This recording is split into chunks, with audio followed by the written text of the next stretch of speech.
At 94, I stopped buying green bananas because I may not be here when they ripen. I have millions in the bank, but my house is filled with absolute silence. You think working late tonight is building a future? You are making a fatal trade. The doctor's eyes tell me what he is afraid to say out loud. I am running out of time. You think you have forever. I thought that too, until I built a house full of things and lost the people meant to live in it. If I am honest, I may not be here next week. That is the nature of 94. You stop reading long books. You stop looking at the calendar for next year. You start looking backward because the road forward has ended. I have properties with my name on the deed. I have investments that compound while I sleep, and I have absolute silence in my home. I can hear the clock ticking on the wall. It sounds like a countdown I cannot stop. You think you are building a future by answering that email at dinner. You think turning 40 is far away. You are making the same trade I made. You just don't know the cost yet. Listen to me carefully. I am not here to lecture you. I am here to warn you. Do not make the mistake I made before you turn 40, because after 40, it is much harder to undo. The deception. You think the trade is money for time. That is a lie. The trade is life for illusion, and I bought the illusion for 40 years. It begins with a deception. You wake up before the sun. Your phone is already glowing. Emails, deadlines, messages. You scroll before your feet touch the floor.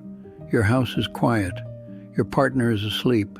Your child is curled up under a blanket, breathing softly. But your mind is already somewhere else.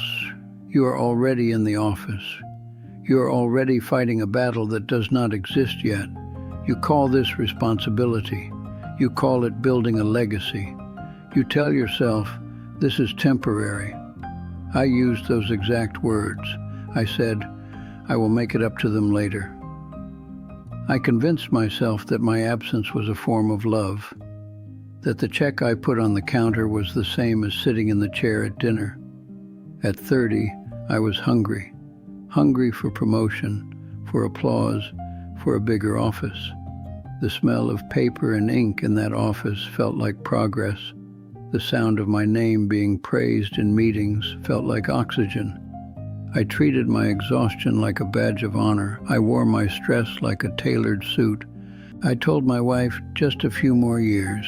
I told my son, Daddy's busy right now, but soon we'll play. I told myself, they will understand. And they did understand. That was the problem. They understood so well. They stopped expecting me. You are not tired because you work hard. You are tired because your soul is stretched thin. You come home late. You eat quickly. You look at a screen while someone you love is talking. You nod. You smile. But you do not hear them. You are physically present, but spiritually, you are ghost. The world tells you to hustle, to grind, to sacrifice. It calls this ambition, but it is not. It is delay disguised as duty, and no one tells you what the bill will be until it is too late to pay it. Regret 1. I miss the small things. The smell of roast chicken, steam rising from plates, an empty chair at the dinner table. That chair was mine. I used to say, start without me.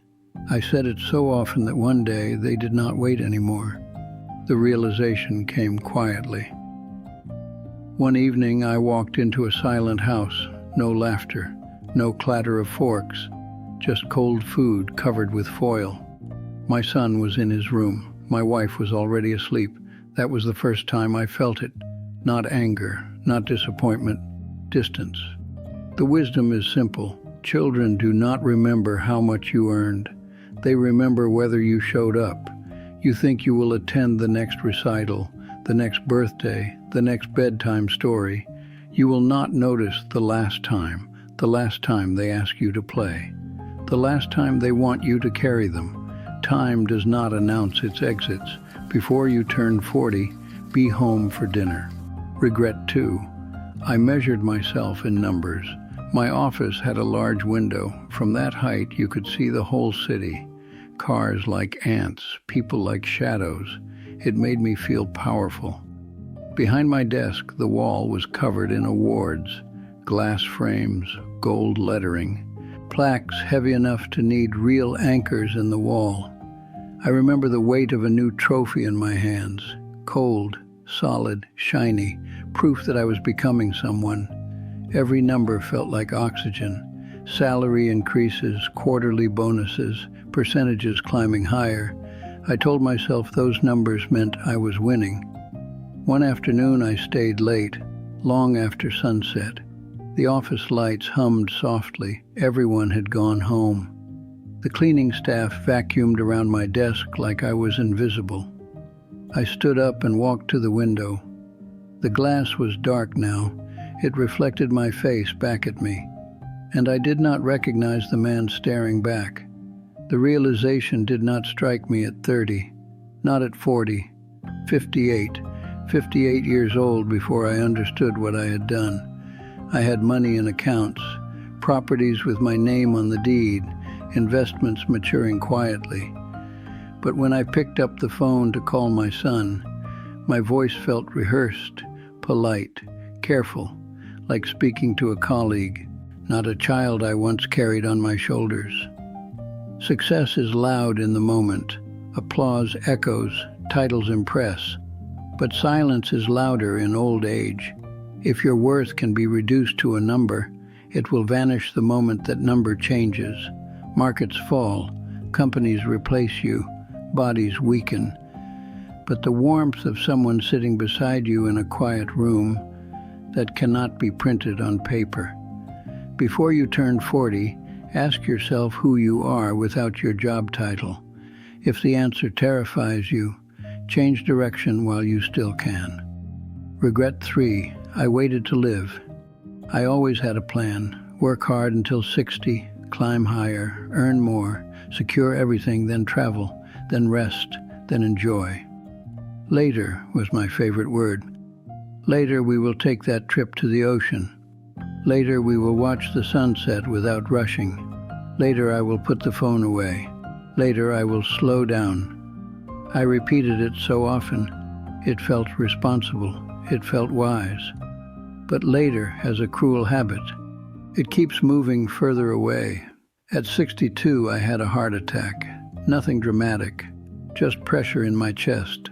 White hospital lights, beeping machines, the sharp smell of disinfectant. I lay there staring at the ceiling tiles, counting them, listening to my breath struggle in and out. For the first time in decades, everything was quiet, and in that silence, I understood. I had been running toward a finish line that moved every time I got close. Promotion after promotion, milestone after milestone.